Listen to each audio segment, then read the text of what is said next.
नमस्कार दोस्तों, कैसे हैं आप सब। उम्मीद करता हूँ आप सब अच्छे होंगे, अपने अपने घरों में होंगे, खुश होंगे और हमारी ये लव स्टोरी पढ़ रहे होंगे। मेरा प्यार अधूरा होकर भी पूरा था। Love story. मैंने ग्रेजुएशन में दाखिला के बाद क्लासेज अटेंड करने का फैसला लिया क्योंकि मैं उस दर्द से निकल कर आगे बढ़ना चाहता था, अपनी लाइफ में कुछ करना चाहता था। मुझे आज भी याद है वो कॉलेज का पहला दिन जब मैं क्लास में था। सब लड़के लड़कियों से अपनी जान पहचान बढ़ा रहे थे और मैं गुमसुम सा कहीं खोया हुआ था। हर रोज मैं कॉलेज जाता था। हर रोज से मेरा मतलब जब कॉलेज खुला रहता था और मैं जाकर एक कोने की सीट पर बैठ जाता और बस कहीं खो जाता था। ऐसे ही दिन बीतते चले गए। मुझे नहीं पता था कि कोई मेरे ऊपर नजर रख रहा है क्योंकि मैं तो अपने ही धुन में कहीं खोया सा रहता था। पर मुझे कुछ दोस्तों ने बताया कि कोई तुम पर नजर रख रहा है। मैंने उन्हें इग्नोर कर दिया क्योंकि वो अक्सर ऐसी बातें कहते रहते थे। पर मुझे नहीं पता था कि शायद वो इस बार सच बोल रहे हैं। पर मुझे अजीब तब लगा जब मैंने सच में ये महसूस किया कि हाँ, कोई तो है जो मुझ पर नजर रख रहा है। पर फिर भी मैंने इग्नोर किया क्योंकि मैं नहीं चाहता था कि मेरा दिल फिर से टूटे। लेकिन एक दिन वो अचानक मेरे पास आई और मेरे बगल वाले चेयर पर बैठ गई और बोली, ही आई एम निधि। मैंने थोड़ी देर सोचा और फिर हिचकिचाते हुए बोला, ही आई एम रोहन। और फिर मैंने उसे इग्नोर कर दिया और वो चली गई। और बाद में मुझे एहसास हुआ कि मुझे उसके साथ ऐसा नहीं करना चाहिए था। और मैंने ये सोचा किया कि कल कॉलेज जाकर मैं उससे माफ़ी मांगूंगा और मैं अगले दिन कॉलेज चला गया। पर वहाँ जाने के बाद मुझे पता चला कि वो तो आई ही नहीं है और कुछ देर तक जांच पड़ताल करने के बाद मुझे पता चला कि उसकी तबीयत खराब है और एक सप्ताह के लिए डॉक्टर ने उसे आराम करने के लिए कहा है। और जैसे ही ये बात मुझे पता चली मुझे लगने लगा कि एक सप्ताह, और मैं रोज ये सोचता कि कब वो कॉलेज आएगी। आखिरकार वो शनिवार को कॉलेज आई। मैं बिना टाइम वेस्ट किए उसके पास गया और बोला, ही निधि। उसने मुझे इग्नोर कर दिया और मुझे बुरा लगा, लेकिन मैंने उसे फिर बोला, ही निधि, आई एम रियली सॉरी, मुझे तुमसे ऐसे बात नहीं करनी चाहिए थी। इतना सुनते ही वो बोली, तुम कहीं दोबारा तो ऐसा नहीं करोगे ना। मैंने मुस्कुराते हुए कहा, नहीं बाबा, कभी नहीं। तो उसने कहा, फ्रेंड्स। मैंने भी कहा, ओक फ्रेंड्स। फिर हमारी बातें होने लगी और उसने मुझे बताया कि वो मुझे वो फर्स्ट डे से ही ऑब्जर्व कर रही थी और उसने मुझे पूछा, तुम इतने गुमसुम क्यों रहते हो। फिर मैंने पॉज लिया और बोला, नहीं कुछ नहीं। और उसने मुझे बड़े प्यार से अपनी कसम देकर सब पूछ लिया और उसके बाद हमारी बातचीत और भी गहरी हो गई। हमने एक दूसरे से मोबाइल नो एक्सचेंज किया और फिर हमारी बातें घंटों तक होने लगी। इसी बीच हमारी ग्रेजुएशन पूरी हो गई, मेरी जॉब लग गई और हम एक दूसरे के साथ और ज्यादा टाइम स्पेंड करने लगे। एक दिन अचानक मुझे उसका फोन आता है और वो घबराते हुए कहती है, रोहन। मैंने कहा, निधि क्या हुआ। फिर उसने जो बताया उससे मेरे पैरों तले की जमीन खिसक गई। उसने कहा, रोहन, पापा ने मेरी शादी तय कर दी है। मैंने कहा, क्या, और तुमने कुछ नहीं किया। तो उसने बताया कि उसको भी अभी पता चला है। मैंने उसे समझाते हुए कहा कि रुको, मैं कल अपनी फैमिली को लेकर तुम्हारे यहाँ आता हूँ और हम शादी की बात करेंगे।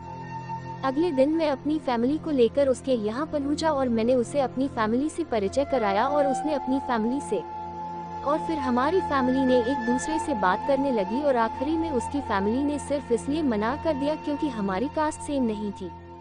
मैंने, मेरी फैमिली ने और खुद निधि ने भी अपने पापा को समझाया, लेकिन वो नहीं माने और उसकी शादी को और जल्दी करने की धमकी दी। उसकी मोबाइल तक छीन ली और उसे एक कमरे में बंद कर दिया।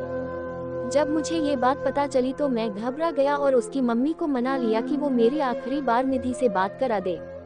और उन्होंने मुझे शाम को, जब उसके पापा नहीं रहते थे, कॉल किया और बोली, रोहन, ये लास्ट टाइम है, इसके बाद तुम दोनों के बीच कुछ भी नहीं रहना चाहिए। और उससे फोन देकर चली गई। उसने फोन पकड़ा और मेरे यानी रोहन और उसके यानी निधि के बीच बात हुई। निधि, हेलो। इतना सुनते ही मैं रोने लगा और मुझे चुप कराते कराते वो भी रोने लगी। कुछ देर बाद हमने एक दूसरे को चुप कराया। रोहन, तुम ठीक तो हो ना। निधि, मैं ठीक हूँ और हाँ, तुम डरना मत कि मैं आत्महत्या कर लूंगी। चिंता मत करो, मैं ऐसा कुछ भी नहीं करूंगी। रोहन की जान में जान आई। रोहन, एक बात बोलूं। निधि, बिल्कुल। रोहन, कितना अच्छा होता ना अगर दुनिया में कास्ट नाम की कोई चीज नहीं होती, तो लाइफ कितनी अच्छी होती। निधि, हाँ ये तो है, लेकिन ऐसा है नहीं। रोहन, मुझे पता है, मैं लाइफ में बहुत कुछ खोने वाला हूँ। निधि, कुछ खोने के बाद बहुत कुछ अच्छा भी मिले शायद, इसीलिए ज्यादा मत सोचो। मुझे समझाने की कोशिश कर रही है। रोहन, मुझे कुछ नहीं चाहिए यार, बस तुम मिल जाओ, इतना काफी है। निधि, नहीं, मुझे तो आपके लिए मुझसे भी अच्छी लड़की चाहिए।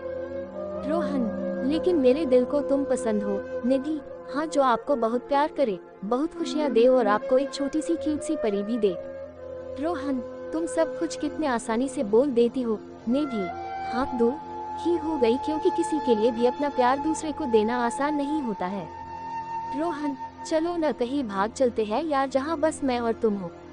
निधि, नहीं ना, मैं आपके फैमिली और अपनी फैमिली दोनों की सम्मान करती हूँ और उनका झुका हुआ सर नहीं देख सकती हूँ, मैं मजबूर हूँ। रोहन, मैं भी तो हूँ, पर मैं तुम्हारे अलावा किसी और से प्यार नहीं कर पाऊंगा। निधि, जरूरी नहीं कि हमेशा प्यार मिल ही जाए, दूर रहकर भी आप हमेशा मेरे दिल में रहोगे, मैं आपको बहुत मिस करूंगी। रोहन, मैं भी, मुझे पता है तुम की रो रही हो निधि, आपसे बेहतर मुझे भला और कौन समझ सकता है। रोहन, रो मत पगली, मुझे तुम्हारे चेहरे पे स्माइल अच्छी लगती है, तुम्हारी बहती हुई नाक नहीं। निधि, पहले आप रोना बंद करो। रोहन, मैं कहाँ रो रहा हूँ। निधि, शायद आप भूल रहे हैं, आपको भी मुझसे बेहतर कोई नहीं समझ सकता। रोहन, आई लव यू यार, पता नहीं कैसे जीऊंगा तुम्हारे बिना। निधि, वक्त सब ठीक कर देगा। रोहन, काश सब ठीक हो पता। निधि, गुड बाय, पापा के आने का वक्त हो गया है। रोहन, और हमने रोते हुए कॉल डिस्कनेक्ट कर दिया। अगर मैं चाहता तो निधि से बिना उसके घर वालों की मर्जी के शादी कर लेता और इसके लिए मेरी फैमिली तैयार थी। पर दूसरी तरफ जब मैंने निधि के पिता को देखा तो मुझे गलत लगने लगा। मेरी एक गलती की वजह से निधि अपने परिवार से हमेशा के लिए दूर हो जाती और निधि इससे कभी खुश नहीं होती और सारी जिंदगी मैं खुद को माफ नहीं कर पाता, इसलिए मैंने निधि को भूल जाने का फैसला लिया। मेरा प्यार तो सच्चा था, पर शायद ये उस ऊपर वाले को मंजूर नहीं था और मैंने निधि को कभी उसके घर वालों के खिलाफ नहीं अपनाना चाहता था।